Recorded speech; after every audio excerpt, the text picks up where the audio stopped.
Er bo'lish faqat uylanish emas, ayolini yaqinlari oldida obro'sini to'kmay himoya qilishdir. Er bo'lish faqatgina nikohiga olish emas, nikoh vaqtidagi qabul qildim degan va'dasiga sodiq qolishdir. Er bo'lish bola paydo qilish emas, o'sha bolaning onasini ham hurmatini joyiga qo'yish va e'zozlashdir. Er bo'lish faqat baqirib ayblash emas, hech bo'lmasa boringga shukur onasi degan so'zlarni ayoliga sovg'a qilishdir. Er bo'lish ayolni har qadamiga cheklov qo'yish emas, uning sog'inchini eshitish, dardini tinglash va charchog'iga quloq tutish.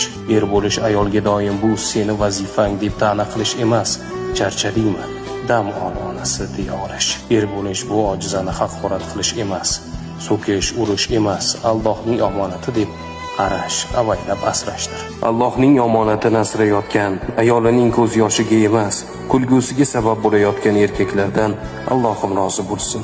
Er bo'lish oson, erkak bo'lish qiyin.